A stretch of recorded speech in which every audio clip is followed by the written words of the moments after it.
बिस्मिल्लाहिर्रहमानिर्रहीम। अस्सलाम वालेकुम नाज़रीन, प्रोग्राम तोंसा की आवाज़ के साथ मैं हूं आपका मेज़बान खान बज़दार। मेरे साथ आज मौजूद हैं मरूफ चेस्ट फिजिशियन डॉक्टर अकरम बझदार साहब। हम उनसे जानते हैं कि जो तहसील तोंसा और तहसील कोई में कोरोना वायरस के बढ़ते हुए केसेस हैं, उनकी सबसे बड़ी वजह क्या है और उनके सद्दबाब के लिए हुकूमती इक़दाम और लोगों को क्या एहतियाती तदाबीर इस्तेमाल करनी चाहिए। बिस्मिल्लाहिर्रहमानिर्रहीम। अल्लाहुम्मा सल्लि अला सय्यदिना मुहम्मद व अला आलि सय्यदिना मुहम्मद। सबसे पहले तो मैं अलमंजूर न्यूज़, तोंसा न्यूज़, इनका शुक्रगुज़ार हूँ कि उन्होंने मुझे मौका फ़राहम किया कि मैं आवाम की शऊर और आगाही के लिए और मफादात आमा की खातिर इस पर थोड़ा सा कोविड-19 के हवाले से इस पर रोशनी डालूँ। मेरे ख़्याल में ये जो फैलने की सबसे मेन वजह है वो हमारी बदएहतियाती है, बेएहतियाती है। हमने काफ़ी हद तक एहतियात को नज़रअंदाज किया हुआ है। ईद के बाद जो इसका चौथे लहर आया है उसमें बहुत ज़्यादा इजाफ़ा हुआ और अलार्मिंग हद तक इजाफ़ा हुआ है। क्योंकि एक तो हम वैक्सीन नहीं लगा रहे, वैक्सीन लगाने से रिलेक्टेंट हैं। दूसरी बात यह है कि हमने एहतियात को यकसर ख़त्म किया हुआ है और एहतियात को हमने यकसर छोड़ दिया है। तो इसके लिए ये है कि हम वैक्सीन लगवाएं और उसके बाद जो सोशल डिस्टेंसिंग है, जो हैंड सैनिटाइजेशन है, हाथों का धोना है और जो मास्क है, ये तीन चीज़ें गोल्ड स्टैंडर्ड हैं। इनका कोई नेमुल बदल नहीं। इनको चाहे वैक्सीन लगा भी लें उसके बाद भी हमने इनका एहतियात बहुत ज़रूरी है। क्योंकि ईद की वजह से हर जगह गैदरिंग हुई थी और उसकी वजह से सारे लोग में मतलब एहतियात भी नहीं थे और हर जगह गैदरिंग की वजह से जो है ना वो केसेस ज़्यादा बढ़ गए हैं। अच्छा सर, जो वैक्सीन के बारे में अफवाहें गर्दिश कर रही होती हैं सोशल मीडिया पर या आम पब्लिक में, यही तासुर दिया जा रहा होता है कि वैक्सीन लगवाने के जो नुकसान हैं कि आदमी 2 साल में फौत हो जाता है। इसके अलावा ये इसमें कई ऐसी चीज़ें होती हैं जो कि हम यहाँ पर बयान भी नहीं कर सकते, जिनसी हवाले से कह रहे होते हैं। तो इसमें कितनी हद तक सदाकत है? क्या वैक्सीन लगवाने के कोई नुकसान हैं और वैक्सीन लगवाने के जो फ़ायदे हैं वो भी बयान कीजिएगा। सर, अर्ज़ ये है कि वैक्सीन का कोई रिएक्शन नहीं है। वैक्सीन के बारे में जो फ़ाल्स बिलीफ हैं कि जनाब ये इनफर्टिलिटी करती है, इससे भांजपन होता है या 2 साल के बाद बंदा मर जाता है, ये सब फेक हैं। इसमें कोई अहमियत नहीं है और कोई हैसियत नहीं है। बाकी के लोग कहते हैं जनाब फ़लाँ को वैक्सीन लगा तो वो फौत हो गया, अब फ़लाँ को वैक्सीन लगा तो उसको बुखार हुआ। इसमें कोई हकीकत नहीं है। सारे वैक्सीन सेफ़ हैं और वैक्सीन जो है ना इस वक्त जो हमारे यहाँ लग रहे हैं ये सारे सेफ़ हैं। लोग हमसे बार बार डॉक्टर साहब कौन सी वैक्सीन लगवा लें, चाइना वाली लगवा लें, एक्स्ट्राजेनेका लगवा लें, दूसरे लगवा लें, ये सारी सेफ़ हैं। 100% सेफ्टी कहीं भी नहीं है।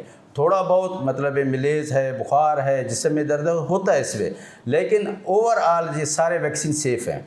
और दूसरी बात ये है कि वैक्सीन किन किन को लगना चाहिए और किन किन को नहीं लगना चाहिए। ये अक्सर हमारे कुलीग्स हमसे मतलब मेडिकल वाले, नॉन मेडिकल वाले, पेशेंट सारे सवाल करते हैं कि डॉक्टर साहब हम वैक्सीन लगवा लें, मैं दिल का मरीज़ हूँ मैं लगवा लूँ, मैं दमे का मरीज़ हूँ मैं लगवा लूँ। इसके लिए ये अर्ज़ है कि दिल के मरीज़ हों, बाईपास वाले हों, जिन्होंने स्टेंट डाला हुआ है या हाइपरटेंशन का मरीज़ है, इनको तो शुगर का मरीज़ है, इनको तो सबसे पहले लगवाना चाहिए क्योंकि इनमें इम्यूनिटी क़ुव्वत मुदाफ़िअत सबसे कम है। तो ऐसे मरीज़ों को सबसे पहले लगाना चाहिए।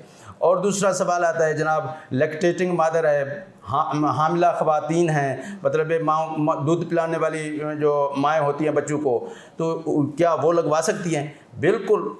फर्स्ट ट्राइमेस्टर में हम थोड़ा सा एहतियात करते हैं कि हामिला ख़वातीन फर्स्ट ट्राइमेस्टर पहले जो 3 महीने उसमें न लगवा लें, उसके बाद वो लगवा लें, कोई इशू नहीं है। और कुछ वैक्सीन की पहले कुछ रिपोर्टिंग हुई थी जैसे एक्स्ट्राजेनेका, उसमें कोआगुलेशन का फैक्टर पहले थोड़ा सा आया था, लेकिन बाद में WHO की तहकीक से ये साबित हुआ कि वो भी वैक्सीन से रिलेटेड नहीं था।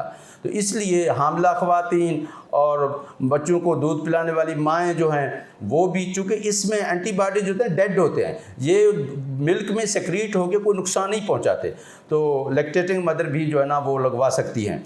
और तीसरा सवाल आता है कि जनाब ये जो दमे वाले मरीज़ हैं या TB वाले मरीज़ हैं या मतलब ये क्या ये लगवा सकते हैं? ये भी लगवा सकते हैं।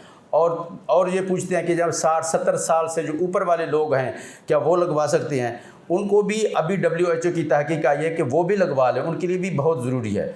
मज़ीद ये सवाल पैदा होता है जनाब अब मुझे मतलब मिसाल के तौर पर एक पेशेंट कहता है कि मुझे डॉक्टर साहब अब तो कोरोना हो गया है, क्या अब मैं लगवा सकता हूँ? लेकिन वो उस वक्त नहीं लगा सकता, उसके 2 हफ्ते या 3 हफ्ते के बाद, कम से कम 15-20 दिन के बाद वो लगवा सकता है। और कुछ पेशेंट कहते हैं डॉक्टर साहब हमने वैक्सीन भी लगवाया हुआ है और उसके बावजूद हमें कोरोना हुआ है। तो ऐसी बात कोई नहीं है, क्योंकि 100% सेफ्टी, 100% एफिकेसी किसी भी वैक्सीन में नहीं है, चाहे कोरोना का हो चाहे दूसरे हो। तकरीबन 85% जो है ना वैक्सीन की जो है ना सेफ्टी होती है, और अगर उनको हो भी जाए तो वो उनको बड़े माइल्ड सिम्टम होते हैं, उसमें इतना ज़्यादा मसला नहीं होता, बीमारी इतना ज़्यादा नहीं बड़ी होती।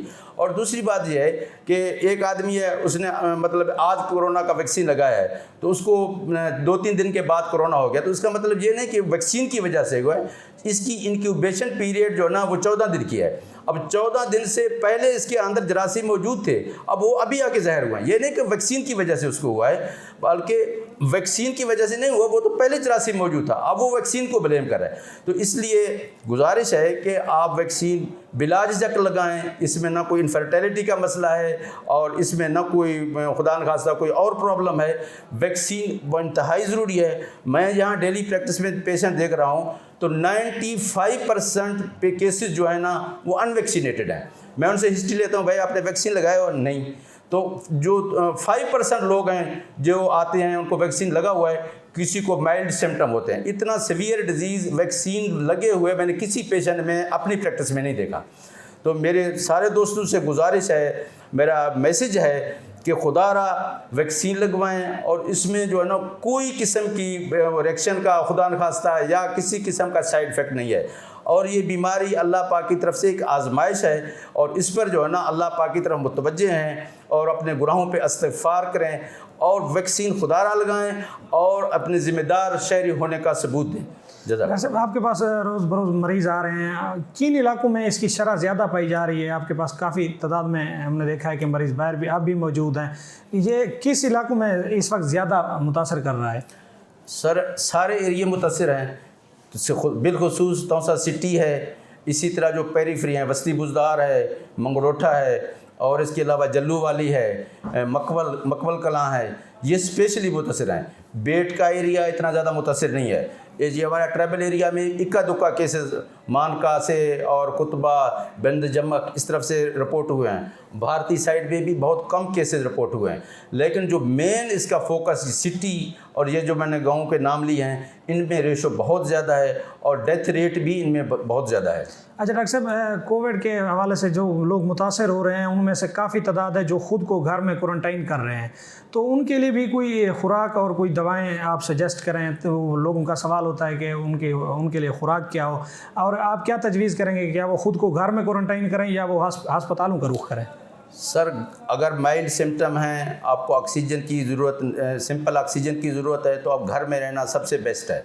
आप अपने फिजिशियन से एडवाइस लेके अपने ट्रीटमेंट घर में जारी रखें, क्योंकि घर में जो चीज़ें हो सकती हैं वो हॉस्पिटल में नहीं हो सकती। हॉस्पिटल इन्फेक्शन से भरा हुआ होता है, इसमें 1 केस है 2 केस हैं, बड़े मतलब पूरा हॉस्पिटल जो है ना वो इन्फेक्टेड है।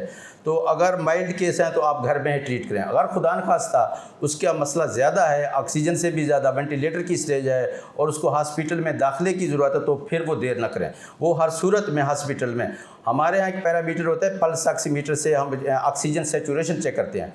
वो अगर आपका सेचुरेशन 93 से बिलो आ रहा है, इसका मतलब है आप सीरियस कंडीशन में हैं, आप रिस्की हालत में हैं। तो इस सूरत में आपको घर में ऑक्सीजन का इंतज़ाम होना चाहिए, और आपका जो ऑक्सीजन सेचुरेशन है, जो लंग्स में ऑक्सीजन की मिकदार है, वो जो है ना आपका 93-94 से बग़ैर ऑक्सीजन के अबव होना चाहिए। अगर बग़ैर ऑक्सीजन लगे आपका सेचुरेशन 93 से बिलो है तो आपको ऑक्सीजन की ज़रूरत है, तो फिर आप ऑक्सीजन ज़रूर लगवाएं। अगर ऑक्सीजन से भी आप इम्प्रूव नहीं हो रहे तो आप हॉस्पिटल में एडमिट करा लें पेशेंट। और इनकी खुराक, और खुराक में कोई ख़ास खुराक नहीं है, बल्कि उसमें हर किस्म का खुराक वो खा सकते हैं, सवाए ज़्यादा खट्टी और ठंडी चीज़ें इस्तेमाल ना हों। बाकी किसी खुराक की कोई परहेज़ नहीं, उनको अंडा दें, फ्रेश गोश्त दें, कीमा दें, फ्रेश फ्रूट्स दें, उनका खुराक बेहतर करें। किसी खुराक की कोई ख़ास पाबंदी नहीं है, हर किस्म की खुराक वो खा सकते हैं। तहसील तोंसा में और तहसील कोय सुलेमान के कितने केसेस हैं, और आपकी नज़र में कितने, आप क्या राय रखते हैं कि कितने इस वक्त तक लोग जो हैं वो फौत हो चुके हैं? सर ईद के बाद जो कंडीशन है तो वो मैं आपको अर्ज़ करता चलूँ कि इससे पहले मैंने 3 लहर वो भी अटेंड की हैं, लेकिन इससे ज़्यादा जो ना ये जो चौथी लहर है इसमें पेशेंट का रेशो बहुत ज़्यादा है। आई थिंक कि 20 to 30% पेशेंट जो है ना वो कोविड के मेरे पास अभी रिपोर्ट हो रहे हैं, 20 to 30%, और डेथ रेट 3 to 5% है। आप हुकूमत से क्या मुतालबा करेंगे कि जिस तरह उन्होंने दूसरे शहरों में लॉकडाउन और दूसरे पाबंदियाँ लगाई हुई हैं, क्या इस तरह की जो सूरत हाल है वो तौसा और डेरा गाजी खान में पैदा हो चुकी है कि उन्हें फौरी तौर पर यहाँ कोई इक़दाम करने चाहिए? बिल्कुल सर, बहुत ज़्यादा ज़रूरत है, और गवर्नमेंट हर सतह पे अल्हम्दुलिल्लाह पहले भी बहुत कर रही है। और असल में चीज़ जो ज़रूरत है इस वक्त वो आवाम में शऊर और आगाही पैदा करना है। गवर्नमेंट सेक्टर की तरफ से कोई कमी नहीं है, वैक्सीन अवेलेबल है, लॉकडाउन की भी मतलब स्मार्ट लॉकडाउन होता रहता है।